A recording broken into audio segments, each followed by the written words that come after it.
Okay, well, good afternoon, everybody, and welcome to Powering Podiums. Before we start, I'd just like to thank everybody for making the time today to come and join us, and obviously thanks to our presenters. And just want to wish everybody well and hope that you and your loved ones are all safe as we have completed another week of lockdown here.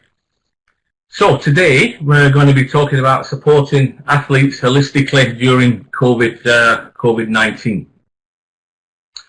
And just a quick housekeeping. So everybody will be on mute, as we've done in the past. If you towards the end, if you're looking for question and answer, which we'll do at the end, please raise your hand to speak, or just fire away into the chat box. I'll monitor the chat box, and if there are any questions there, I'll be able to pass those on. And we are recording this session, so it will be available for you later for viewing and referencing, and then we'll also be putting the slides onto our website. So today's schedule, I'll very quickly set the scene for us, and then our special guests today are Sarah Kiengersky from CSI Pacific, Geneviève Lalonde, who is our Olympian with us this afternoon. We've then got Sharleen Hoar, who's also from CSI Pacific, and then we're going to hear from Michael Hatten from the University of British Columbia. It says just Colum there, but it is Columbia, so I will fix that for those presentations at the end. So let me introduce our speakers here. So Sarah Kiengersky of CSI Pacific completed a master's degree at UBC in 2015, and then she began working for CSI Pacific. And those of you in Vancouver will, I'm sure, have seen Sarah, as she was the ACS coordinator at our Vancouver office at the Richmond Oval. About a year ago, Sarah moved over to Victoria, and she's now game plan manager for BC. And in that role, she assists national team athletes with planning and preparation for a successful career after life and after sport. So Sarah will be talking to us today about game plan. We have Geneviève Lalonde, who is the Canadian record holder. She's from Moncton, New Brunswick, and she earned a spot in the final of the Rio 2016 Olympic Games. She's obviously still an active athlete, and she's competed in numerous games, including winning a gold medal at the 2019 Pan American Games. Outside of sport, she has a master's degree in geography, where she spent several months in the high Arctic working on impacts of Inuit education and traditional adaptations to climate change. So it's great to have Geneviève with us today to give us the perspective of an athlete. We'll then hear from Sharleen Hoar at CSI Pacific, and as you can see from Charleen's biography there, she has got a wide range of experience that she sort of brings to the table. She is currently the lead mental performance person with the CSI Pacific, and she's been that since 2017. And as you can see, she's involved with Women's Sevens, Swimming Canada, Para-Triathlon, and Cycling Canada. She's got numerous experiences at major games, including 2010 and 2014 Olympics in Canada and Russia, and then she was also involved in the 2016 Summer Olympics in Rio. So it'd be great to have Sharleen to talk with us today, to talk about how we can work with our athletes to help them navigate through this challenging time that we're facing. And then we'll finish off with Michael from University of British Columbia.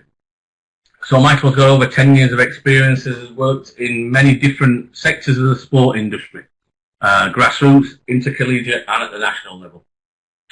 He has a Master of Human Kinetics degree from the University of Windsor, and a Bachelor of Kinesiology from Western University in 2013. At the moment, he's the manager of varsity events at UBC, and he's going to talk to us a little bit about how they kind of manage this transition with some of their teams. So I'm sure you'll agree we've got a fantastic panel there, and really looking forward to hearing what they have to say. So very quickly, just set the scene then. So we're still in lockdown, And I was looking at this week, and lockdown started in mid-March, if you can believe that. I feel like it started in mid-March of 2012 almost, and I felt that April seemed to just go on forever. So we're still in this situation. So it does feel like a lot longer. So I looked for a definition of lockdown, and I came up with confinement of prisoners to the cells. And I'm sure at times we've all felt like we're being confined to a cell. And it is for a security measure, though. So it's important for us to remember that there is a good reason behind this, even at the most frustrating of times. And it's an emergency measure in which people are temporarily prevented from entering or leaving a restricted area. And that restricted area for some of us is the rest of the world, because there is that threat of danger there for us. So then I tried to think about what is the effect on sport during lockdown. And all I could really come up with was this slide. Sport just really has been decimated since that mid-March time in Canada. If you were coming towards the end of your season, then your season finished overnight. If you were preparing for your season, then your preparation was put on hold overnight.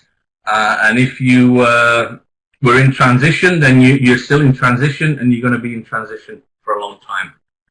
It's affected sport from the highest levels to the Olympics being cancelled and moved to next year, right down to the lower levels of grassroots sport, where, for example, in BC, the coast soccer teams were not able to completely finish their season, so those end-of-season parties and end-of-season barbecues were not able to go ahead. And we're already hearing that some of our sports in Canada, we're losing franchises in some areas, so it's going to continue to have a huge effect on sport. And our focus today is to try to see if we can work, give you some strategies to help our athletes get through this difficult time. So here's our proposed outcomes. We're going to share some information about game plan and athlete support through this COVID-19 time.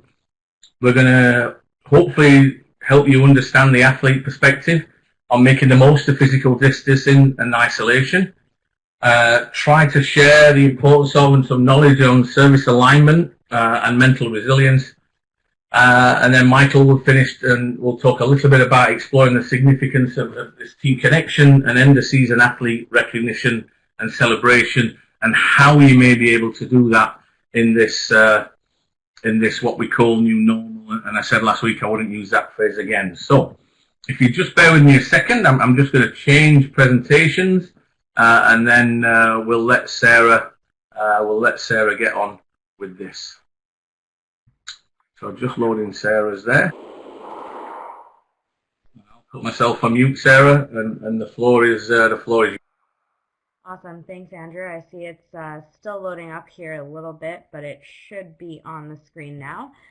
So thanks, everyone, for joining today. I'm really looking forward to sharing with you how Game Plan has adapted to COVID-19 and what our response is what our response has been to that in terms of supporting athletes through this time. So today, just kind of briefly speaking, I'll give you an overview of Game Plan for those of you not familiar with the program, hopefully a little bit of a window into what the program is and what we do to help athletes develop off the field of play.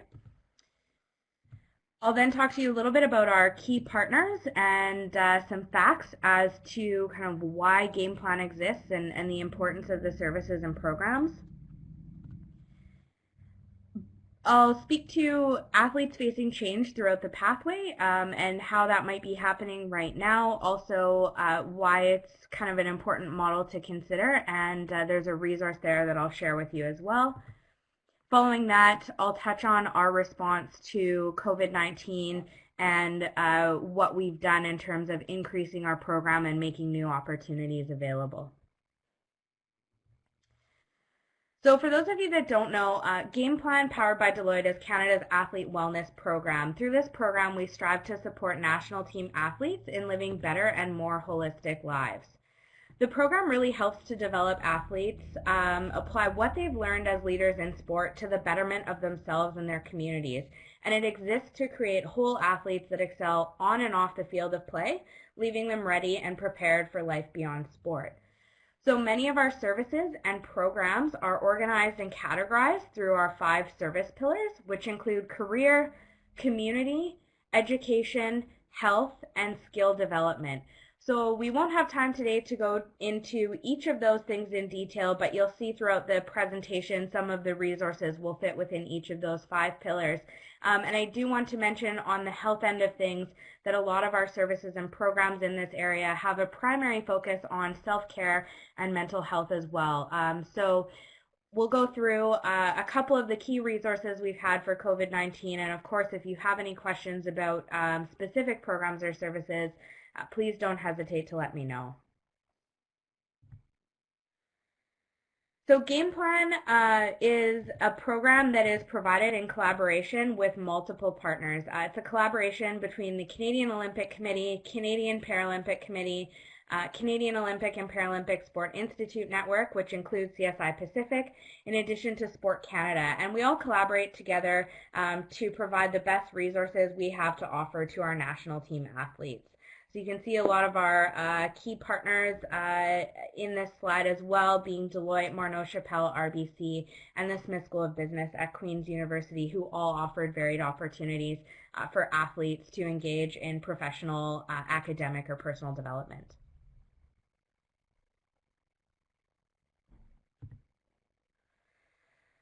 So what we know from some of the research that's been done is that well-rounded athletes perform better and stay in sport longer. So providing a focus on non-sport pursuits within an athlete's training and competition schedule has been known to help maintain their motivation, decrease the risk of burnout, reduce non-sport distractions, and it allows athletes, in many cases, to prolong their athletic careers. When we see that there is not a focus on this area and athletes have a sole focus on sport, sometimes it can restrict their ability to take on non-sport roles following retirement, and actually leads to a longer adjustment period in order for them to transition out of sport into more routine careers and pursuits outside of sport. However, sometimes we see a resistance towards pursuing this plan for the future, and when we can kind of help provide programs and services to overcome that in tangible ways that align with a high-performance sports schedule and take the unique demands of that schedule into consideration as we move forward with building those plans, we see some positive outcomes. So as you can see in some of the research that was done here, both by Sport Canada and Deloitte, you can see that less than 40% of athletes in a 2014 high performance athlete survey responded saying that they felt less than 40% felt fully prepared to transition out of their sport.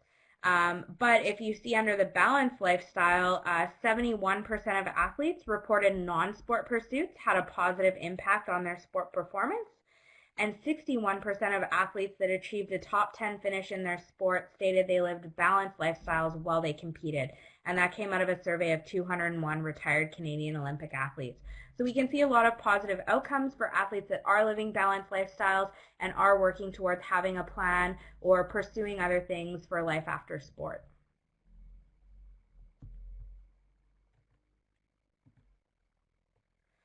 What are the benefits to athletes when they engage in a program such as Game Plan? So there's a few key benefits that we see when working with athletes. The first being reduced frustration and pressure that results from an exclusive focus on sport. Enhanced mental engagement to help overcome the physical challenges of training and performance, which overall helps to maintain an interest in and commitment to sport. Athletes also develop a sense of security in having a post-sport career plan that can result in better athletic performance. And we see well-being and balance that's derived from recognizing sport can be complemented by outside pursuits, yielding stronger overall athletic performance.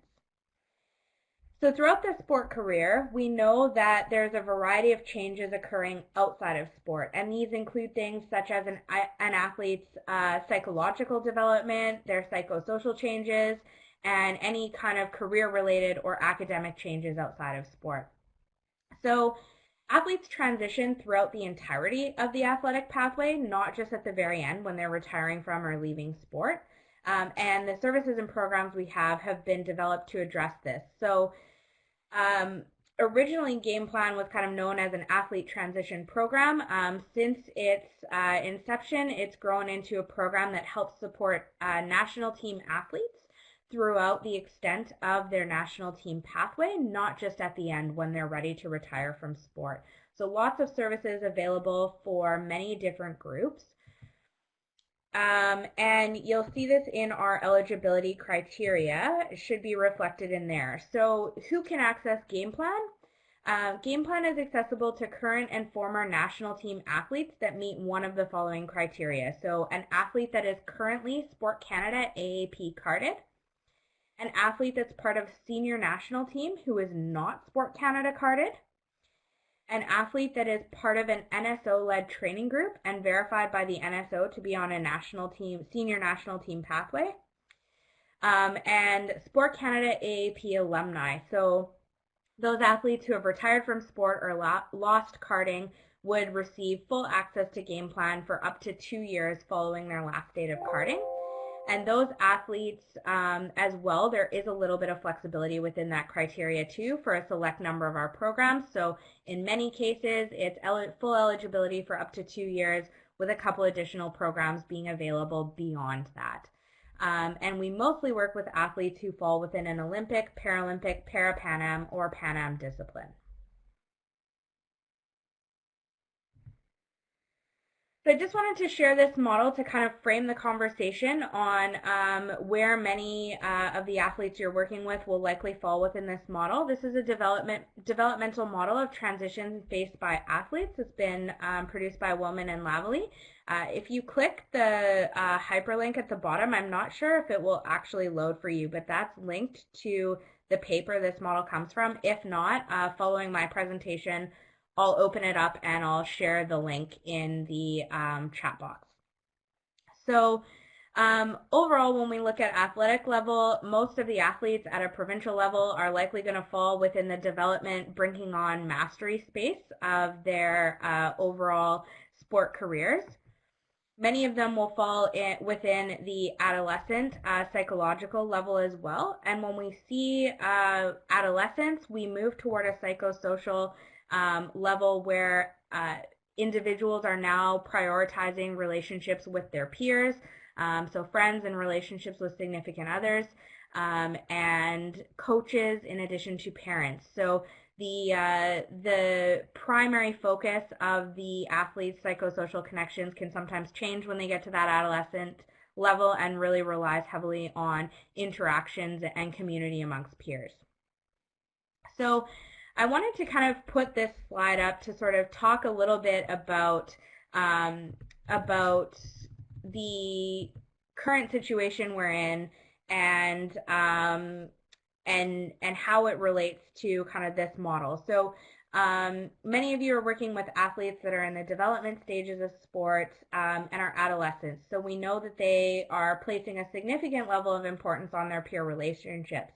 These relationships are often fulfilled through sport and school, but with those two mediums of interacting with peers being put on pause, it's important to find ways to keep the athletes connected with their communities and developing both as athletes and as people during this time. So as we know, we talked about it in a previous slide, well-rounded athletes perform better, stay in sport longer, and retire healthier. So in response to this consideration, we thought that providing an intro to Game Plan would give some context on the services and what athletes you work with in national team programs have access to. In addition to that, we recognized that sport wasn't only canceled on an international stage. You're all working with athletes whose sport seasons have been impacted in one way or another, whether that be at a provincial level, at a regional level, at a grassroots level. Some have had canceled seasons, others have been postponed. Some are trying to qualify for Canada Games next summer, and less competition means more uncertainty around how to qualify, which is very similar to those national team athletes that might still be attempting to qualify for the Olympics and Paralympics.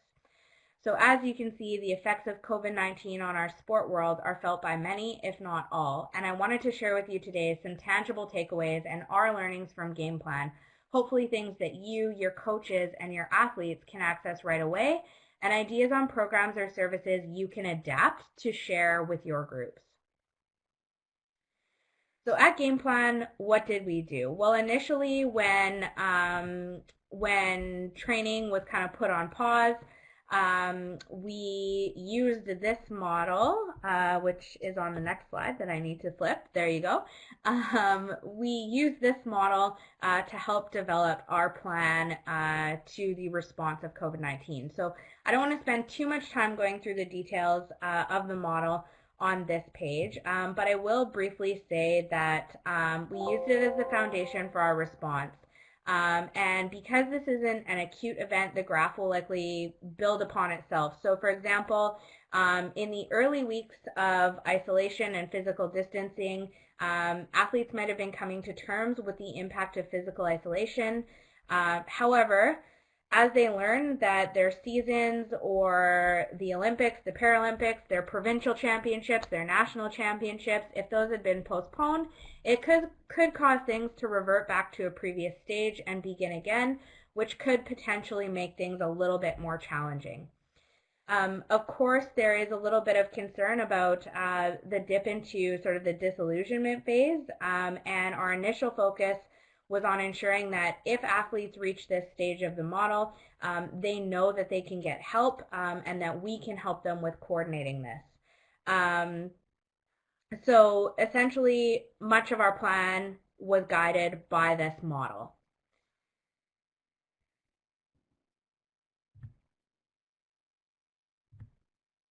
So through our preparation, we, at a national level, my colleagues had kind of figured out 3 key phases we wanted to develop our programming around. The first phase was informing and preparing. So through this, under the informing section, so informing athletes and staff about resources. When we thought about our resources, our first key priority was to update our athlete mental health resources and get those resources into the hands of athletes, their support staff, and the NSO staff. The next thing we wanted to do was create one key piece or key page on our website where athletes, coaches, and staff could access information about the available support. So one page, everything was centralized there. The third part of informing our clientele was an ongoing plan to develop resources for athletes, coaches, and NPCs, and keeping them in the know about what was happening throughout the entire process. In this as well, there were some concerns around the government funding available through EI and the CERB and athletes being eligible for that or not and how that worked. So as kind of a skill development or educational piece, we looked right away to bringing one of our partners on board from Deloitte to host a webinar addressing athlete concerns around CERB and EI announcement. The second one was communities. So how do we keep athletes connected with each other during this time? And to do that, we built some virtual communities. There's nothing more powerful than knowing you're not alone. So to create this feeling, our staff created a virtual community for national team athletes on Facebook, which is a private group that athletes can join, and they can connect with other athletes on there. It's also a platform that we can share some information on. We also supported the Canadian Olympic Committee and Canadian Paralympic Committee all-athlete calls, which served as an opportunity to bring the community together and ensure athletes were informed of everything moving forward. We also created a series of weekly touch points for athletes through webinars with COPSIN, the Canadian Olympic and Paralympic Sport Institute Network, that would help them stay mentally and physically fit while undergoing isolation. And we worked with colleagues at the COC to adapt their co-op platform with all athletes. So I'll talk a little bit more to that program further on in the presentation, but that's been a really great new initiative that we're hoping we'll be able to continue down the road as well. So our second phase was, as we begin to settle into this reality, we need to help athletes develop routine, and we need to help those that are searching for purpose find purpose in their day-to-day. So phase 2 involves establishing a sense of routine while building community, knowing that in the coming months, purpose and optimizing use of time will be quite important. So we worked with our partners to modify a lot of services for athletes so they could be working towards their purpose in addition to using their time constructively. To do this, we extended application deadlines for various programs and opportunities. Some of these included academic programs, other more coaching-related programs. We engaged our partners to find ways to create new opportunities for athletes and adapt previous opportunities or previous programs into a more virtual experience. We then adapted our own programs to a virtual delivery model, so housing more online webinars and adapting workshops in ways that they could be conducted online. We worked individually with those needing to find their meaning and define what brings a sense of meaning and fulfillment to them. And with the COC, we had a really great opportunity to organize a call with Chris Hadfield, and the purpose of this call was to help athletes manage uncertainty and isolation and kind of understand it from someone who was in space for quite some time. So we wanted to ensure that athletes know they're part of a community and that they don't have to be alone. So following this, our third phase, of course, is maintenance. So focusing on the process, what we have control over, and ensuring we continue with that mindset of the importance of athletes having a game plan for success on and off the field of play. So continuing the programming we're currently doing, making opportunities available, and finding new and innovative ways to keep athletes connected and engaged throughout this time. So a couple key programs we put in place included our COVID-19 Response Hub. If you click that image there, I think it should bring up a link to this page. And what I do want to say is, while many of the resources on our website are password protected, the Game Plan COVID-19 Resource Hub has many things that you can access without a password. So do feel free to engage with those resources and use them as you see fit. There's a lot of great things there. We also have a really key partnership with Morneau Chappelle. They're our mental health hotline, and they also provide services such as financial advising. So through this, we were able to connect athletes to the services they needed, whether it be, financial considerations around things like CERB or EI and how those specifically related to their situations. And additional supports outside of that as well. So that's been a really valuable service for national team athletes to connect with for addressing those questions specific to their own scenarios. We also adapted our services so that our game plan advisors across the country, there's one at every Canadian Sport Institute or Canadian Sport Centre, remained available for individual advising, of course, adapting styles to meeting with athletes online, and doing so in a way that almost mimics what it would be like to meet with the athlete in person. So using things like screen sharing and file sharing to make sure things are accessible and attainable. The Facebook group that I sort of already touched on, Game Plan's virtual team, we knew it would be important to keep athletes connected and provide them with platforms to do that. So this Facebook group was created to fill that need, where athletes can go to connect. And we also hosted a nutrition webinar early on, I think back in mid-March or early April.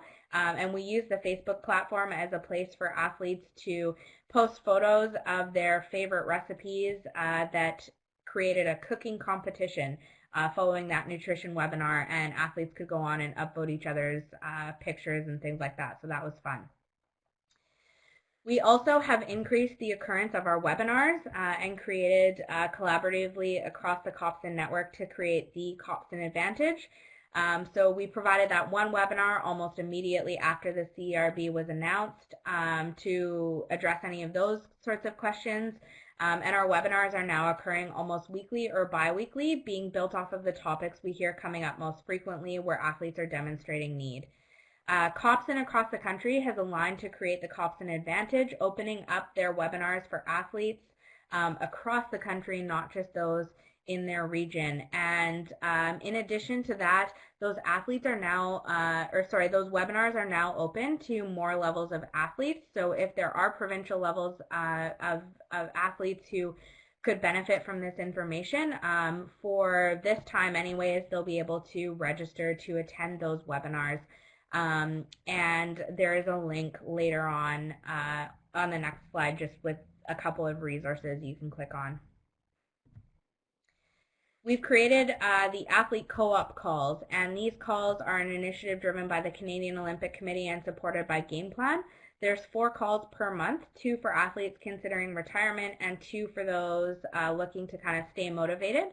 It's facilitated by a professional leadership coach, and in these calls we ask participants what's keeping you up at night or what's been your biggest challenge, so that the topics discussed on those calls are largely chosen by call participants and facilitated by the leadership coach. We also have a game plan advisor that sits in on that call, and ultimately this provides athletes with a platform for peer-to-peer consultation to discuss solutions to challenges and create new connections between athletes across sports.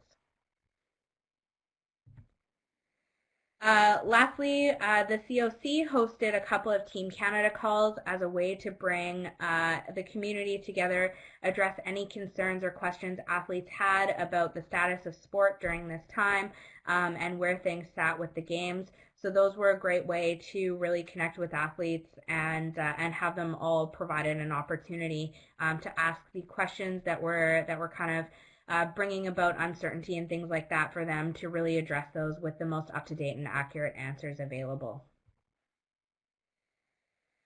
So I recognize that was a lot of information, and I do just want to kind of summarize a couple of the tangible takeaways for you here with regard to what we have available to you through our COVID-19 response.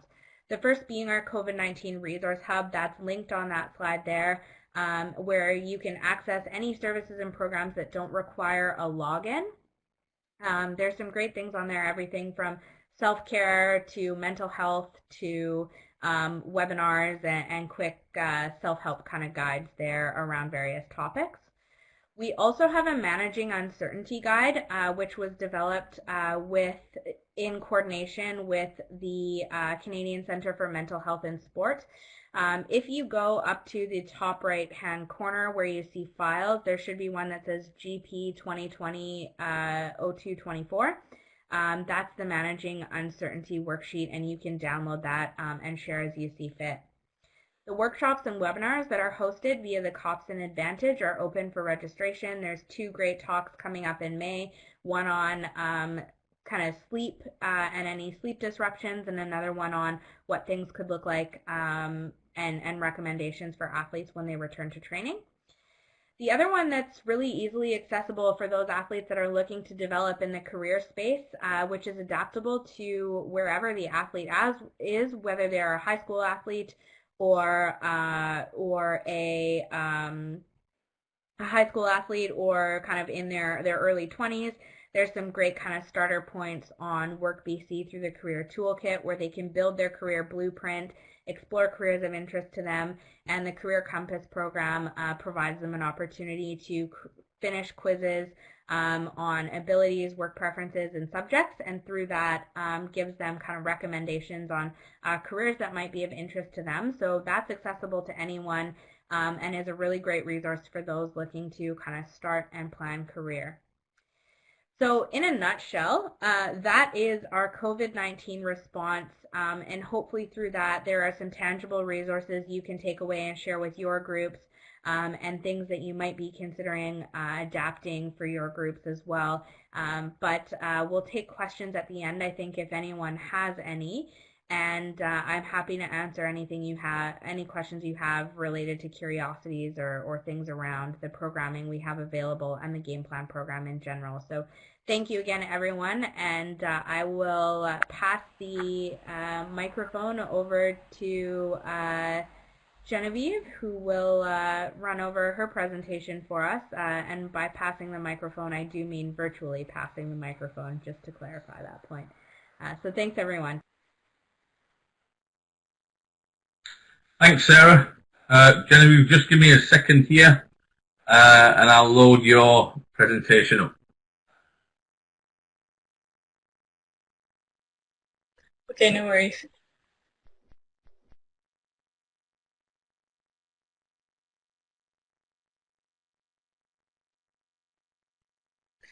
Thanks, Sarah, and thank you for hosting this today. It's my great pleasure to be in BC, so I'm really happy that I made it out here, and that this is where, if I had to be locked down anywhere, I'm really happy to be in BC. So I guess I'll start off with, ultimately I've become the athlete that I am today, but to get here, I've had many experiences, be it trying to run for the first time. So if you can see on your screen, the left pictures is one of my very first races, racing against the boys, to running at an elementary and middle school level. So having those regional races, and ultimately, I qualified for Canada Games actually in 2 sports.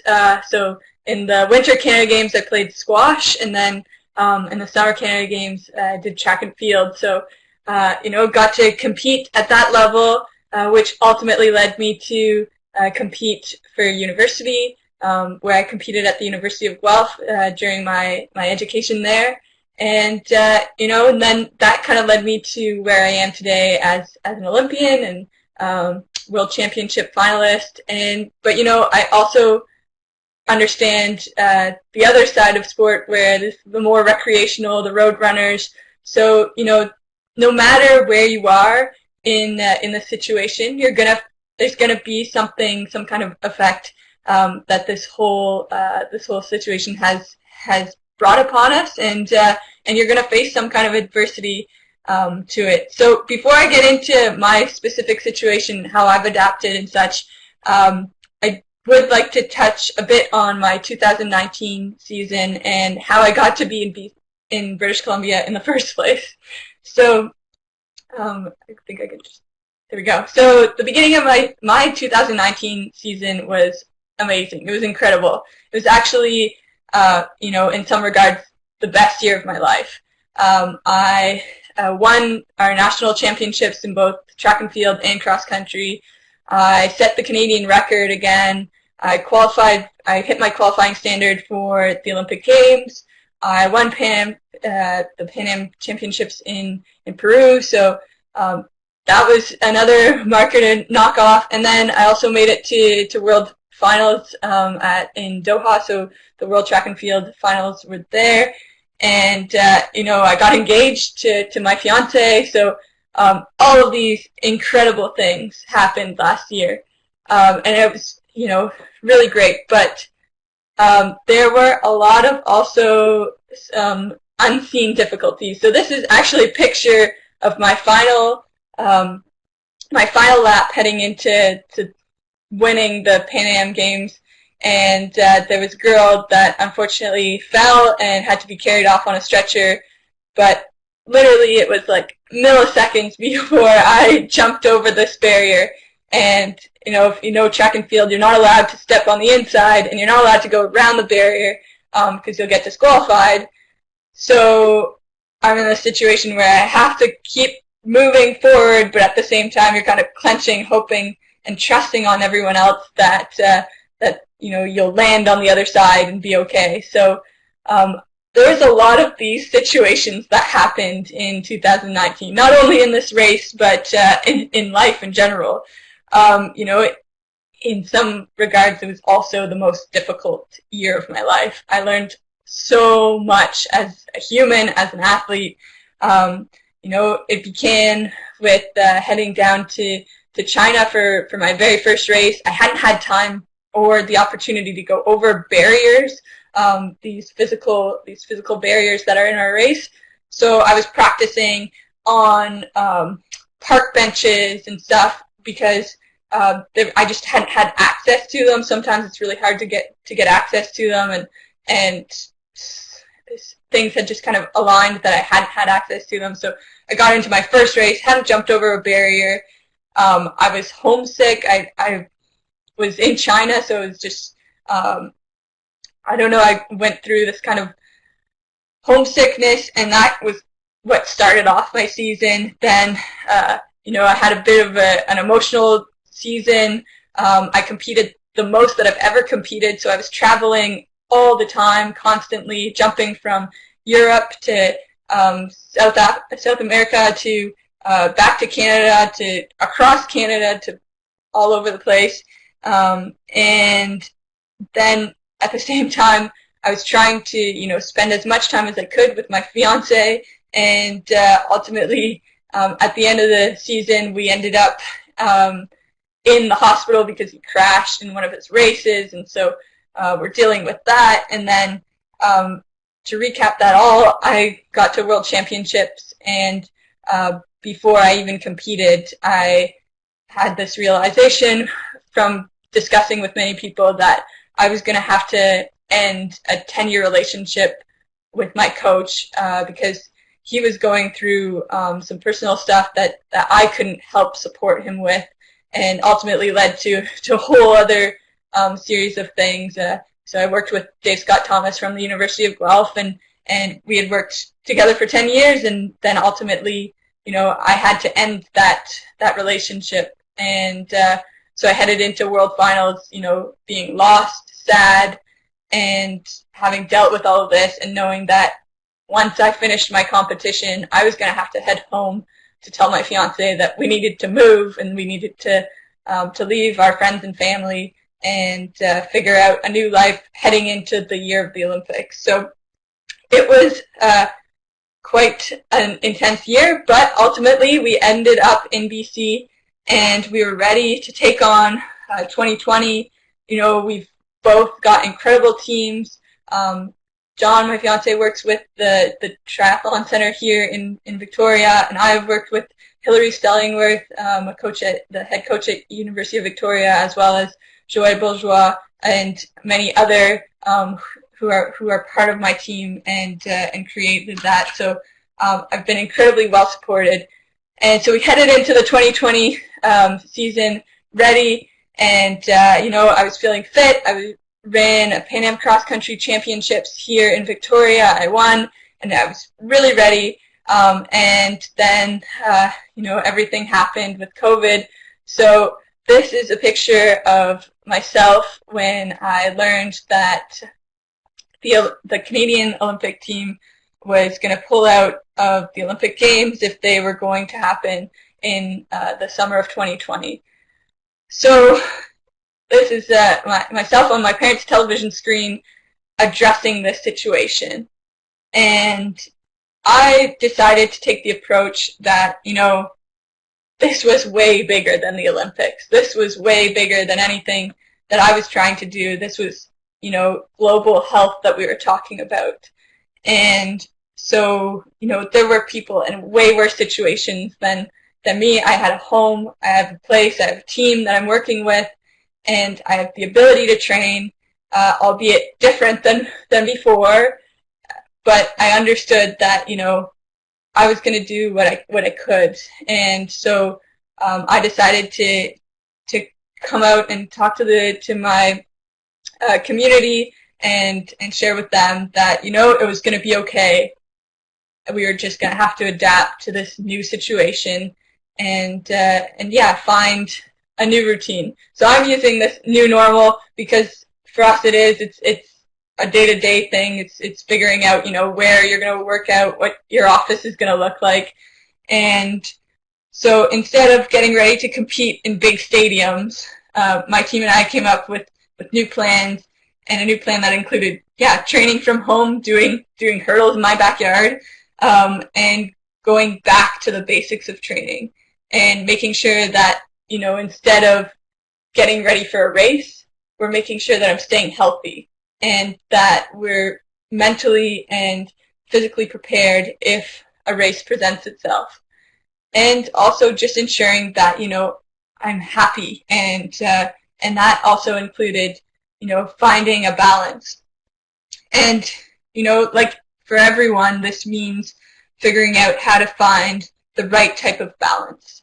It means working with your coaches, working with the people around you, figuring out with myself what my body can handle during these times, talking with my strength and conditioning coaches.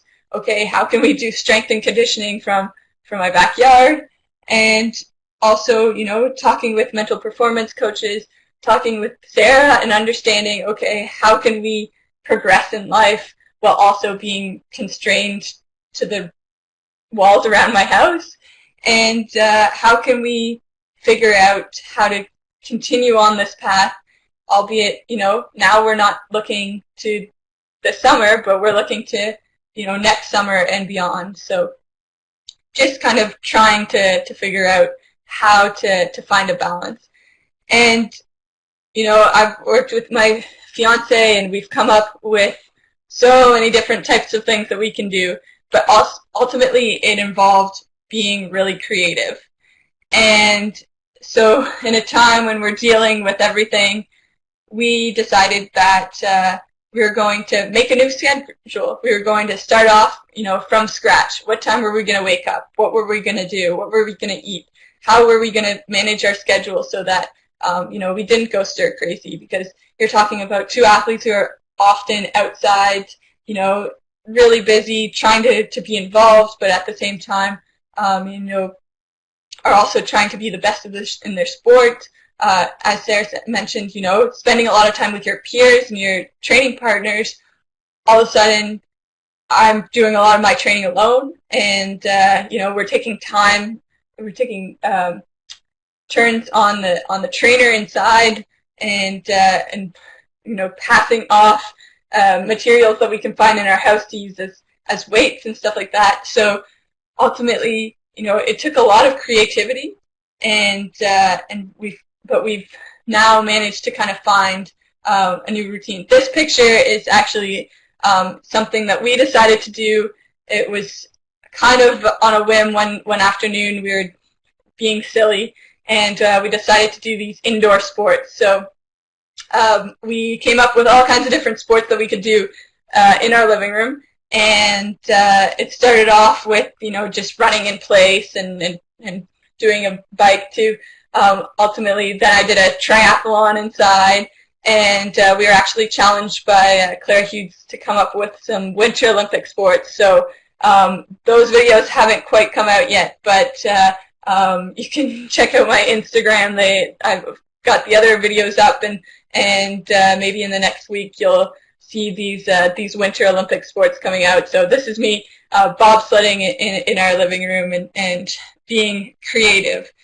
But by being silly and coming up with these things, it's also allowed us this opportunity to support our communities and get connected with them. So, I'm now finding myself so much more busy just talking with, young athletes and helping them, and also, connecting with recreational athletes and helping them find new goals. And ultimately, it's, I think I'm actually more busy now during this than I would have been in my preparation for the Olympics this summer. And through all of this, it's allowed us to find, this renewed passion, reminding us of why we play these sports in the first place. So by going back to the basics and, being creative and communicating with these young people and understanding that, the Olympics are not the be-all, end-all of sport, and, the Canada Games or any kind of event that you are going to have this summer is not the end of sport. It's, why did we start sport in the first place? I started because I was a young girl who wanted to beat the boys, and, I had an older brother, and And I thought if I could run faster than him, then, you know, I would finally beat him. But that's, you know, I just found joy in running, and now I go out for runs and just feel like, you know, so relieved because I can go through, you know, everything that's going on. I can just go for a run and enjoy it, and you know, find that release in sport. And so by going back to these basics and understanding that, you know, this is bigger than the Olympics, this is bigger than ourselves. We're not in it to win medals or to compete in the big stadiums, but to have fun and inspire others to have fun. And you know, that for us has been the way that we've helped support our communities.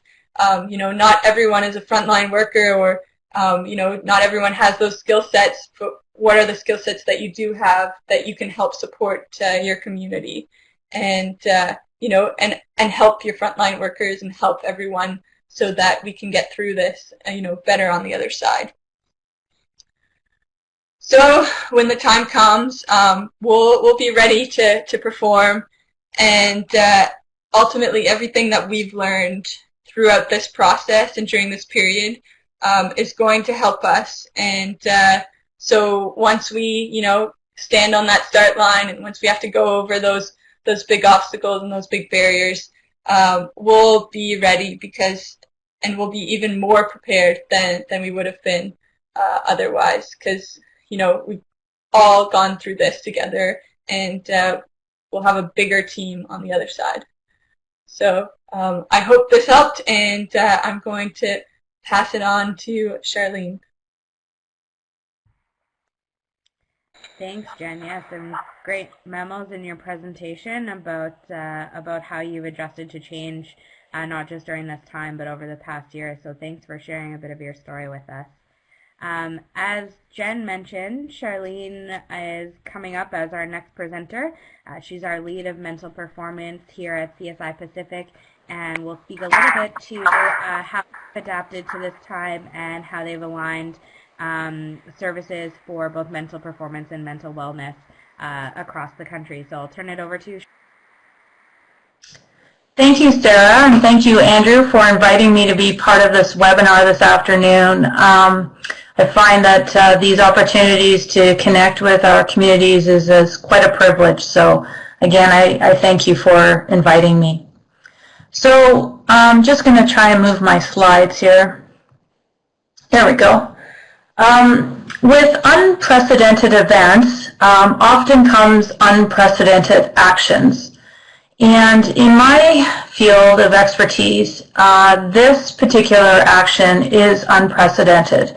And that is the coming together of all the different mental performance consultants, mental health practitioners who specialize in sport, as well as our administrative leads, such as the Canadian Olympic Committee, the Canadian Paralympic Committee, Game Plan, and so forth, have all come together. And this is just one of the Zoom meetings that we've been having. I'm going to speak more to this, but actually this is one page of the amount of individuals. We typically have about 3 pages worth of these faces at these different meetings that we've been having. And the purpose of these meetings is exactly as Sarah has described, and that is to really align what services are required in our sport communities across the country, what are people's experiences, and to gather and collect all of the professionals in the field who can provide the appropriate services for athletes and their support systems at this time. So one product that's come out of these meetings is on the right side of my slide is this resource hub, if you will, and we're using Basecamp here. And I've just blown up one of the buckets in this resource hub, and you can see what we're concerned about as a mental wellness, which you can name that mental health and performance group. And really, if you look at the last 3, see if I can get the pointer to work. Oh, I think I will. Maybe not. Aha, there it is. The last three items here, resilience, change management, mental health, and crisis management, are really the three bucket areas that we've been working on in trying to support various athletes and their communities with managing COVID-19. And a lot of the different initiatives have already been spoken about by Sarah and by Jen, and I'll just review them quite briefly in my presentation. So the first thing I want to just draw your attention to is that there's a lot of different practitioners that come on this call because we all fulfill different roles. In the bottom right of this graphic, I've got the significant others or support group, and this could be high performance directors, this can be coaches, this can be family members, parents, siblings, partners. These are the people that are closest to the athlete, and so they're shaded in relatively the same color in this graphic. On the calls specifically will be a mental performance consultant, counselors or psychologists with an interest in sport, and sports psychiatrists. Just also as a piece of information and a bit of an aside, these are the titles that we use to describe someone who is a practitioner of applied sports psychology with athletes and coaches. The term sports psychologist doesn't exist in Canada, and in fact it is quite a sticking point legally to be using that title. So the titles that are used are mental performance consultant, counselor or psychologist with an interest in sport, and sports psychiatrist. So these are all the different people that are playing in this sandbox right now to support our athletes and coaches. So the other important piece here, not only do we have different people, but we also need to have an objective and an outcome, like Sarah had described through game plan. What is their outcomes? What are they trying to affect? And to explain this, I wanted to use this continuum of mental wellness. And we believe that just like the physical body, the mental part of our existence exists on a continuum. It's never fully healthy and fully in illness. It's in a variety of different states. And one thing that we're knowing in terms of working with this particular time that everybody is going through, it's not just happening to one person, it's happening to everybody. You know, when someone has an injury, it happens just to them. But this is something that's happening for everybody. And so the best outcome that we can work towards is really this sweet spot that I've highlighted where we are normal, and that's a pretty arbitrary outcome, to something around good mental health. And so we'll have various ways of defining that, different ways of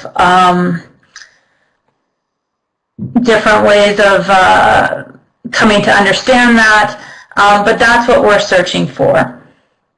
And I see Jordan has put a comment in the chat box, and I hope you can hear me. So for different individuals, those outcomes look a little differently, as one might expect. So on the left-hand side, I have the mental health practitioner. So these are our counselors and our psychologists and our psychiatrists. They're really focusing on establishing good mental health hygiene habits, checking in around sleep. The more clinical side of our emotional experience, anxiety, depression are typically common. And then any mental illness symptoms that are exacerbated. For example, it's not uncommon right now for many of our athletes who have panic or generalized anxiety disorders to have more frequent or more intense panic attacks. Athletes who manage obsessive compulsive disorders have a flare-up of their behavioral symptoms, of their illness. And so that's just being managed right now by the mental health practitioners. Mental performance consultants are focusing on coordinating and arranging and providing space for social support groups. So things like what Geneviève was talking about in terms of getting together and talking with different athletes. Sarah also talked a little bit about that. We, like Jen, believe that this stress and this situation provides the perfect environment for building resilience. And so we're taking advantage of the diminishing or the less focus on physical development right now, and asking the athletes to really spend some careful time building their resilience skill set, because it's the same skills that they're going to use when they go back to competition, as Jen had alluded to, saying that she's going to be stronger and more prepared when they return to competition.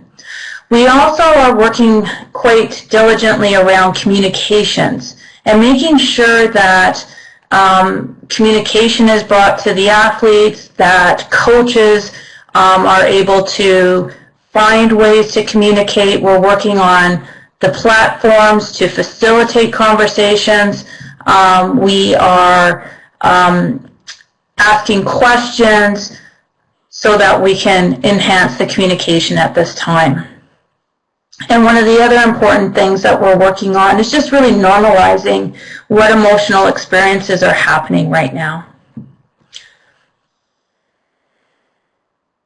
Okay, so an example of the work that both mental performance consultants and the counselors, psychologists are doing can be witnessed in this presentation that myself and Christy Gelloretto, who is a certified counselor, presented early in the COVID-19 days. So this was at the end of March. We did this webinar, and you can see that our objectives were aligned with the different outcomes that both of us were working towards: uniting the sport community, acknowledging that there's a common human response, and then providing some activities that could be done both from a mental health hygiene perspective as well as from building resilience.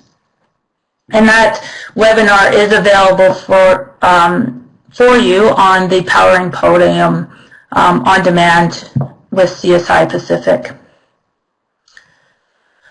But as you know, as a coach or someone else who is working with athletes and with performance, things don't always go according to plan. Your plan is, very linear and very direct, but rarely does that ever happen. And so it becomes really important that we understand where the peaks and valleys might be, what might be an obstacle or a distraction, or what might get in the way of us achieving our outcomes with our different groups. And so this is where learning takes place, right? This is when you fall into these little peaks and valleys. So we've decided as a support group of experts that the model that Sarah used a little bit earlier is a really good start, but that it also, for us, in the work that we're doing, requires a bit of modification. And that modification is something that we've done in this coaching for performance model. And this kind of integrates not only that psycho-emotional model of what happens in a crisis, but also brings into our framework the notion that there's likely going to be grief, and that there's a process that we follow when we're in grief. And so this is sort of the model I wanted to present that we're thinking about when we look at where are the peaks and valleys. And the peaks and valleys happen because different athletes, different individuals we're working with are at various stages. So when I'm looking at a group, for example, even all of us on this call, we are probably resonating with one stage versus another stage, but we're all in the same group. So what might work for one individual in the group may not work for another because they're in a different stage of change. That's what this model is suggesting to us. And so if we are going to provide effective tools, we have to be cognizant of what kinds of tools different individuals at different stages of change might require. And as we're, listening to the news today, and there is a slight relaxing of physical distancing, are we going to go right back to the beginning of this model being in denial and resistance? Do we really want to venture out there and really want to be involved in those groups? We might be going back and forth. So that's how I propose that we use this model, as a way of just sort of conceptualizing where people are at and what their needs are at that time. So at the top describes the different stage. On the bottom, coaching describes sort of the resources that are required at that time. The different stages are denial, resistance, acceptance, exploration, commitment, and growth. While they're depicted in a very linear fashion, going from left to right, rarely do we go in a linear direction across these different stages. We can go back and forth. That little dotted line through this particular slide, this particular graph, indicates sort of the level of performance one is at when they're in various stages. So when you're in a denial, there's not really much of a dip in your performance at all, because you're not really considering extra information. You're just sort of going ahead, status quo. But it's when you start to resist that we find ourselves becoming less engaged, our performance diminishes, we're retreating. Acceptance, exploration, we see a nice increase, or now an engagement, working through. Jen gave us some really nice examples about being creative and exploring different ideas. And then commitment, again, is a slight leveling off as we're reintegrating our routines, our new purpose, our passions, and then eventually into growth, where we see that thriving and accelerating. So if anyone has any questions about that, for sure, just put that in the chat box, and I'll try to answer that. I thought it might be helpful to share the resources, the content that have been coming out of our discussions that we've been having across the country. At the beginning of the COVID crisis, we began to meet every week. So from about mid-March to about the second week of April, we were meeting every week for about an hour to 90 minutes.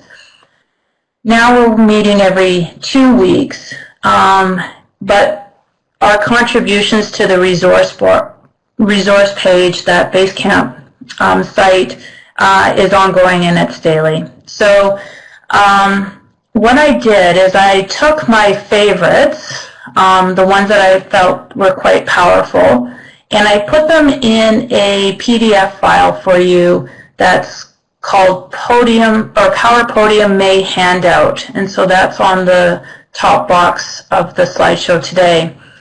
On this particular slide, I just wanted to again reiterate that CSI Pacific has a lot of different COVID-19 resources that you could access through our webpage.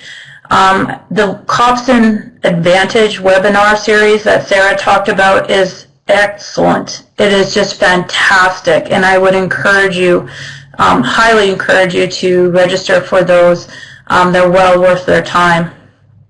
And then if you wanted to access or involve a mental performance consultant or a counselor psychologist, with an interest in sport, here would be the key websites for you to go to: the Canadian Sports Psychology Association, Via Sport, Canadian Centre for Mental Health and Sport, and the Canadian Psychology Association. So just wanted to make sure that you had those resources. So Andrew and Sarah both suggested that I was going to offer some tips and tricks of what we're doing and what seems to have been important across all the different athletes that we've been speaking with. Here are sort of my top 5 favorites. These are the ones that I really believe are quite impactful at this time. So if you were to do anything, these are the things that I would do to promote mental wellness. Very first thing is mental health habits. Number 1 recovery is sleep. And that can be a really, really daunting goal right now when there is a lot of distractions, maybe some boredom, get onto the phones and the screens for a long time. I know I have a 13-year-old daughter who's going through that right now, and suddenly bedtime is creeping well beyond her typical 9:30 and is now into 11:30. So sleep is a really, really important way to set us up to be successful from a mental perspective. So promoting sleep and talking about sleep and sleep hygiene is highly recommended. Second, you got to address the smartphones. You got to address the devices. Why? Because there are some pretty negative outcomes when it comes to mental wellness from spending excessive time on your smartphone. Now, using your smartphone to create really cool TikTok videos and videos about, doing different sports in your house like Jen's doing, that is like, I'm all for that. That is really, really a fun way to integrate the use of your smartphone. You also want to get away from excessive exposure about COVID-19. So, at the end of the day, when it comes to smartphones and these devices, the best advice is be mindful, be deliberate, be conscious. Maybe there's a challenge of how little you use your smartphone. Most smartphones now will tell you how much use you have week to week. So if you can sort of try to challenge yourself or challenge your athletes to come in under an hour, that would be pretty fantastic. Also, maybe impossible, but you never know. The point here is address the smartphone. For resilience, the most important thing when it comes to resilience is creating that mindset that Jen so beautifully exhibited in her talk around looking at what's positive. So we're going to change the channel from this being really scary and threatening to this somehow being a challenge, an opportunity. So I have my picture here. You can see one of two pictures in the graphic here. You can see an old lady or you can see a young woman. So however you look at this same picture will affect your resilience. Search for the opportunity. Talk about the opportunity. You also want to shift expectations. We are going to go in a relaxing mode in the near future. We've been very fortunate in BC. But we don't want to overdo it too quickly. So we need to really be aware of what are the things that are within my control versus those things that are outside of my control. This graphic was passed around on Twitter. I think a lot of us have seen it.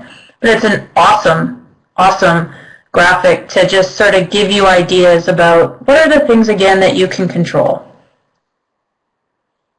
So that's tip number, I guess this would be number 4 at this point. Maybe number 3 or 4. Working with the breath and mindfulness, taking a bit of a mental health break through your day can also be really, really important. Allow yourself to feel what you feel, knowledge where it is in the body, and then to let it go without judgment. That's the essence of mindfulness. A lot of great apps out there.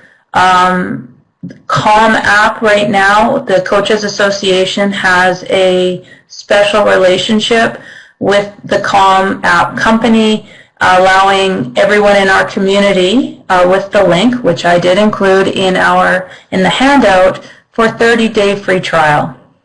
Also know that Peloton app is offering a free 60-day trial, and they have mindfulness sessions in there, as well as some yoga and other, obviously, physical activities that one can be doing. And finally, I just want to end my presentation this afternoon, and that's with Dr. Bonnie Henry's message to us all, that we need to just know that we're in this together and being kind and relating to each other with patience and a broad girth, if you will, for us to just be how we need to be, emotionally, socially, mentally, and just be ready to lift each other up. Acknowledge, see each other, and lift each other up. We are all Team Canada. So thank you very much for your attention, and again, if you have any questions, I'm happy to take those questions in the chat box.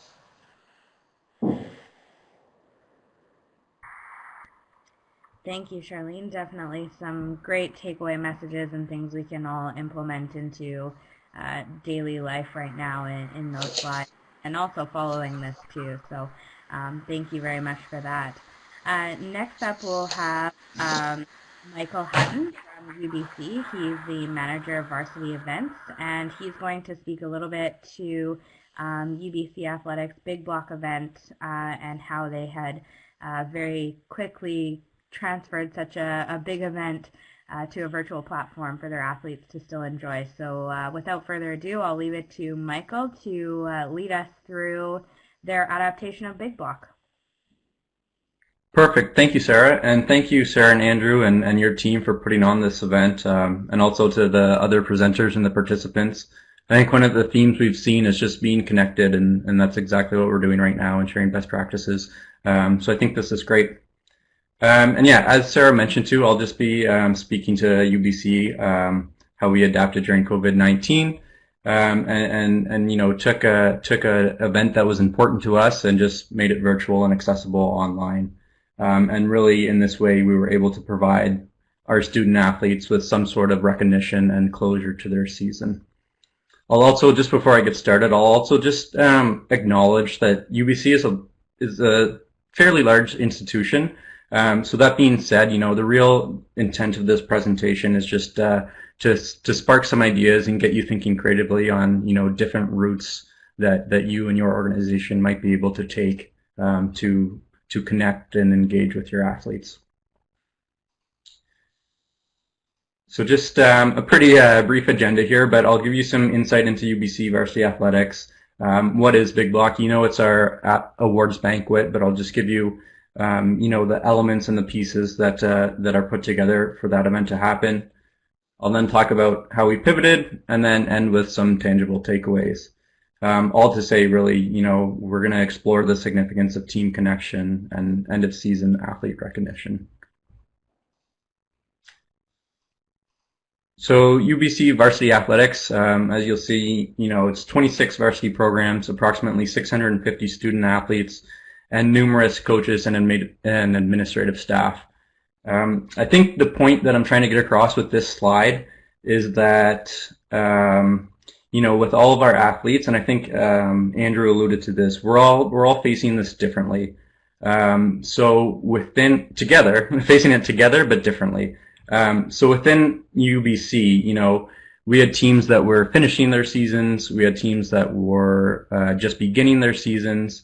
And we had a few other scenarios that, were quite unfortunate. And I'll just give the example. Our men's hockey team were lucky enough to compete in their conference final for the first time in 42 years.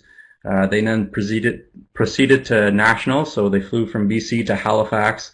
They practiced for 2 days right before the national championship, and then the day they were supposed to play was the day the event was canceled. So just all sorts of emotions and athletes going through things differently, experiencing it from different perspectives. And on the flip side, we have our spring sports like baseball or softball that were just really getting started. We had these athletes that have, they trained hard leading up. They were in either the first few weeks of competition, and then all of a sudden, COVID-19 happened. So all to say that we're all faced with these challenges, and in some teams are facing them different than others. Okay.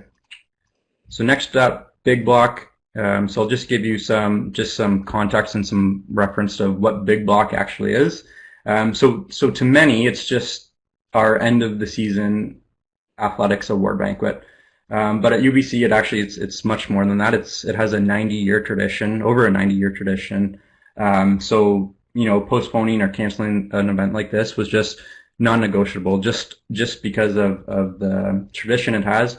But also, we wanted to represent our student athletes and honor them and the successes that they had this season. So dating back to March 1921, UBC student athletes and supporters have gathered for the Big Block event gala to welcome the newest members of the Block Club. And I'll talk about what the Block Club is in the following slide. But basically, again, just to celebrate the success of the season gone by. And really, again, the emphasis, most importantly, is honoring the student athletes, their achievements on the field, off the field, in the classroom, and also in community, because our student athletes are doing amazing things. So Big Block, these are kind of just at a high level the nuts and bolts that go into this event. So annual athletics award banquet. So yeah, as you know, it's an annual award show. We kick it off with the introduction of our new blockers. So this is just, our exclusive club.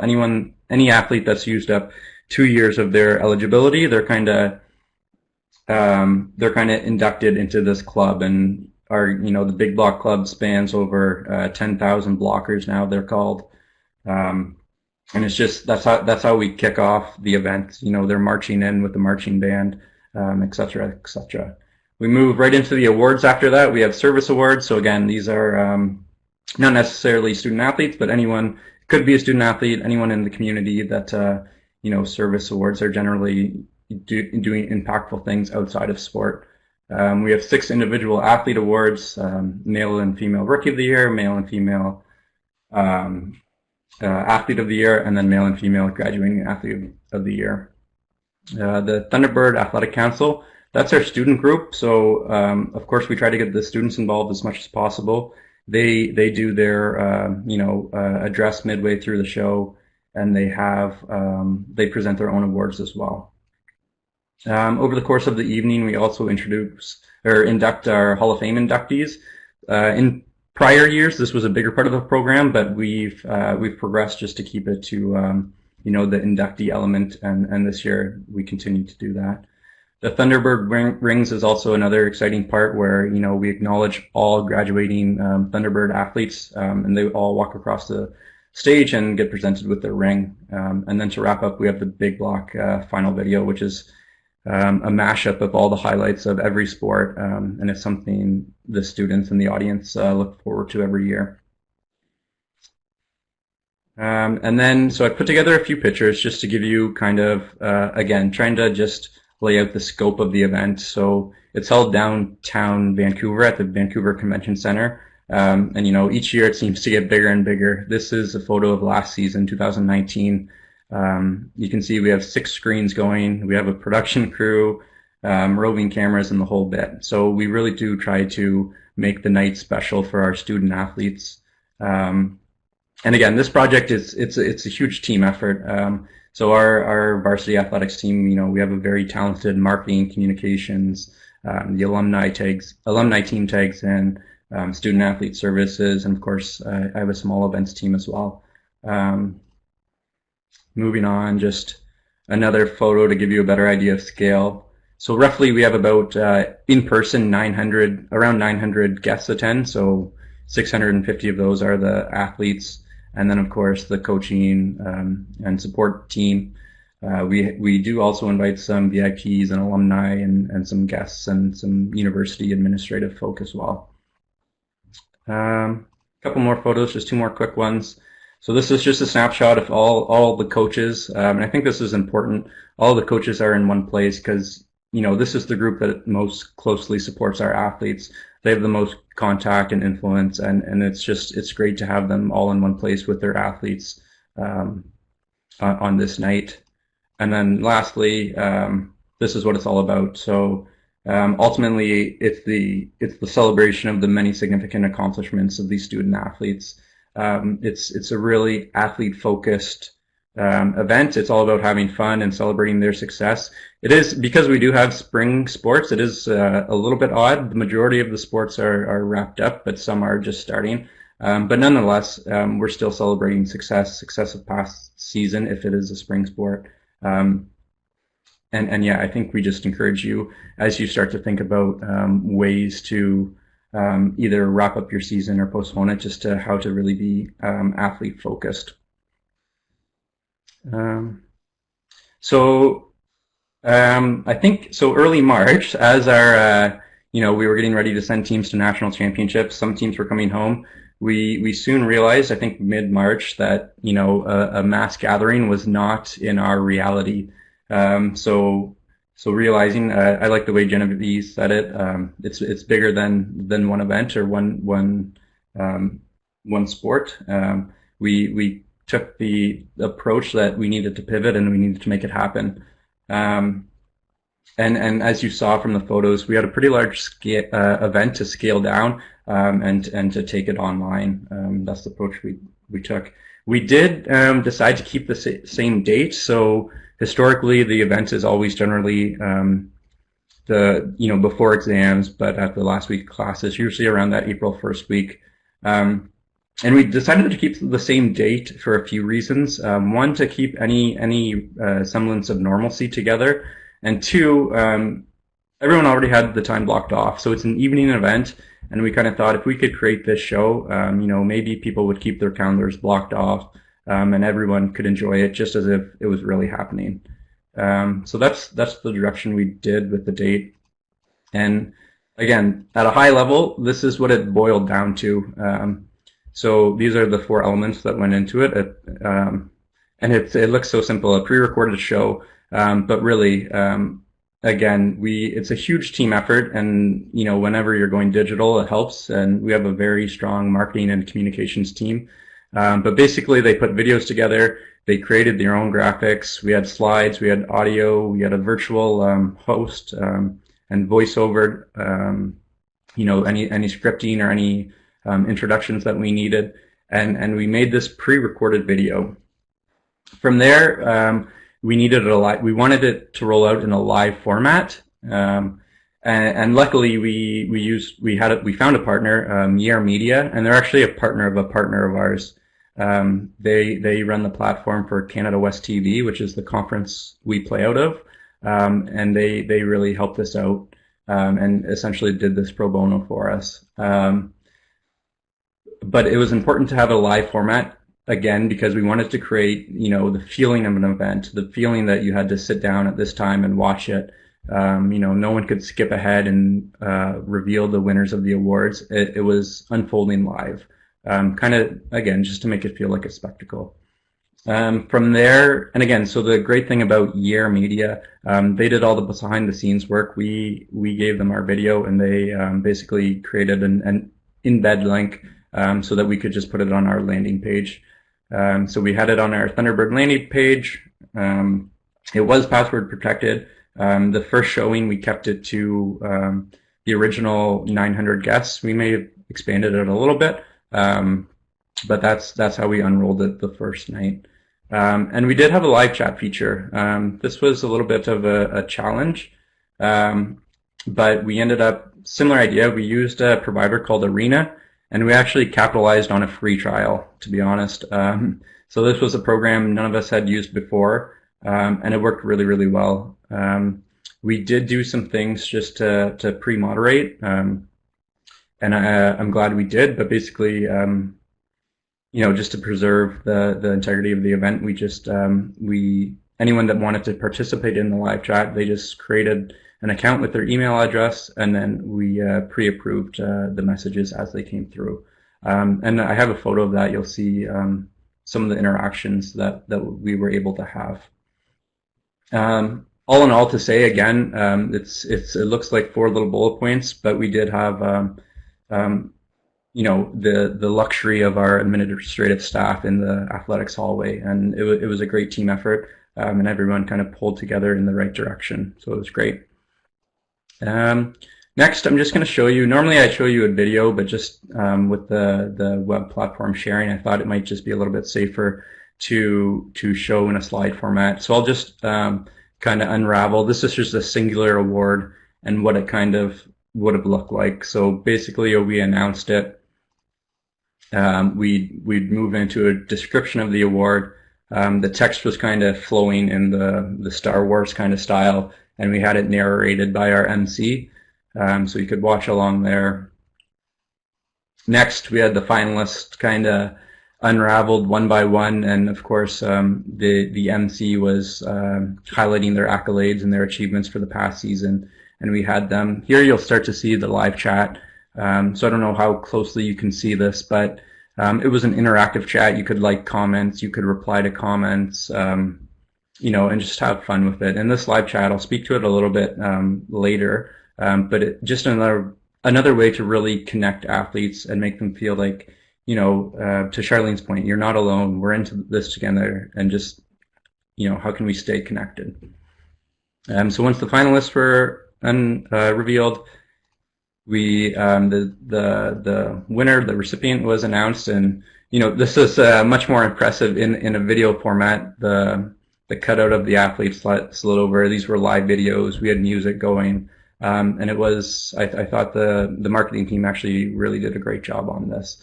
You can see the live chat in a little bit bigger box there now, and that's what it looks like. And then finally, so just again, this is just one sequence of an award. But of course, we had the coach. So our coaching staff at UBC, they're really terrific. Full buy-in, full participation, and I said the coach was a strong link to just maintaining athletes' health and wellness. So for the coach to send in a congratulations video to the athlete, I think that was very meaningful. Just to acknowledge again all their success and hard work on a public forum. You know, I can't speak to how great the coaches at UBC are. So that was a nice little cherry on top to have that sent in. And you know what? Like it can be as easy as that. It can be as easy as coaches sending in videos, Zoom calls, things like that. And again, as we progress, I'll talk a little bit about that. So additional elements. So on top of that, so again, that was an award segment. Additional elements, we had our. And actually, as I reflected on making this presentation, this was an interesting slide because we attempted to keep many of the same elements in a regular banquet format, keep everything the same, and say everything's normal. But in reality, it's important to acknowledge that these are different times. We didn't have to replicate every single thing, and we didn't. We could adapt, we could change, because for better or worse, these are unprecedented times that no one's really navigated through. So I just want to, as you're thinking about things of how you can acknowledge your athletes, just be mindful not to put unrealistic expectations on yourself, your teams, and your administrative group. Because just like the athletes, you know, the admin staff are going through the same challenges, the same working from home, this, that, and the other thing. But that being said, we were able to incorporate the majority of the elements. So the Hall of Fame inductees, our alumni team created 2-minute video segments, and we had those play sporadically throughout the event. The TAC, again, very important to get the students involved, and they got creative. I'm glad to, Sharleen, I'm glad to hear you say TikTok videos were okay, because that was kind of our halftime show. All the athletes sent in their trick shots from home, or their workouts from home, or their dances from home. So that was kind of a nice adaptation. And again, to get the athletes involved in whatever you're doing, give them something to do and to contribute to the event. We had messages from our administrative staff, our supportive staff, anything from the welcoming of our new managing director to thanking all the integrated support staff team and all the sports science teams and groups like that. We had our national championship recognition, of course the big block video, new blockers, and alumni rings. So we tried to keep it as close to the look and feel as the normal event. And kind of one other element I wanted to touch upon was just community. And some things that, sparked out of this event and what was happening during the event. So community, like I said, the first showing was the original guest list. So the athletes, the VIP alumni and staff, more or less. So we kept to that for the first showing. All of them had the ability to log on to the live chat, and we found we did have a good mixture of demographics on the live chat, which was great. The TAC pre-viewing party, so 1 hour before the event, all this was a Zoom call, and organized by the Student Athletic Council, and any athlete from any sport could log on to this and kind of join the pre-party. During the event, some athletes stayed on that call, and other athletes, some teams broke down into team-specific Zoom calls and kind of watched it as a team. So these are just really great things that you can pull from too, and just encouraging, those check-ins, those interactions, those Zoom meetings. They might be I've had too many of them, at this point, but again, just staying connected is important. And then just the live chat again, just adding that element. It was something we were able to do free of charge, and just adding that added value of being able to interact and talk and cheer and congratulate, and whatever else they wanted to do. Okay. And then tangible takeaways, a few themes throughout all of the presentations, I think. But before I talk about these, I think just acknowledging that these are uncharted territories. It doesn't have to be some big grandiose event. It can be, you can scale it down, you can keep it simple, just ensuring that it's athlete centered, and continuing on. One of our mental performance consultants at UBC, Dr. Whitney Sedgwick, I hope she doesn't mind me sharing this, but she actually shared an analogy that I quite liked during our administrative and coaches call. And basically she said, we're in week 7 or 8 of this thing. We're making the playbook up as we go, and the goalpost is always moving. So what she was kind of saying is that, these are her words, we're used to playing with the goalposts in the fog or in the rain, or not being able to know where it is, but at the same time knowing.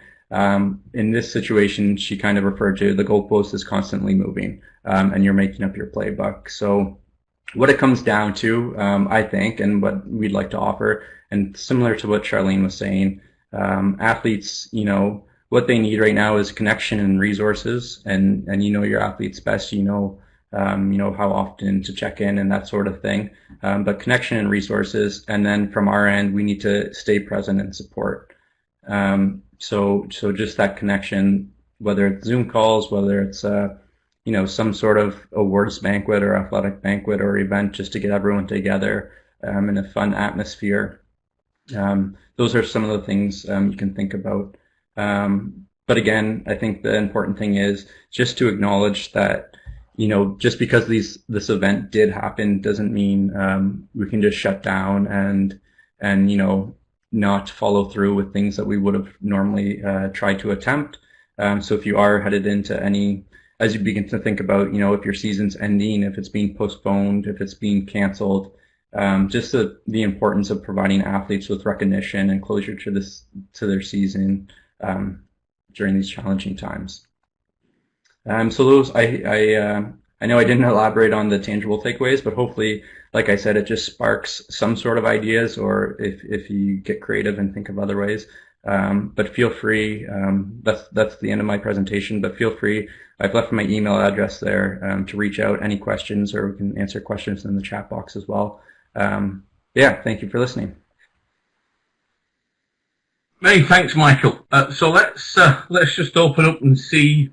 We'll just give it a moment or two here to see if anyone has any questions for any of our presenters today. If you just want to pop those in the chat box, and we can go through those.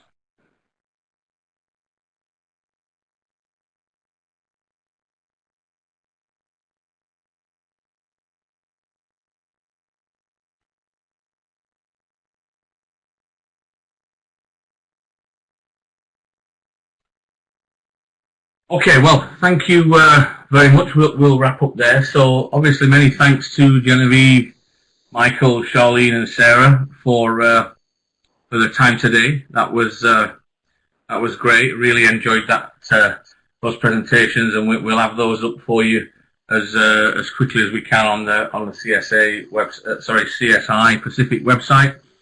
And obviously, thanks to everybody who came on today to listen. I appreciate you taking time out of your day for this. We're back on May the 20th, so nothing from us next week. And in 2 weeks, we'll be talking about developing criteria for ranking your athletes if there's no competition results available.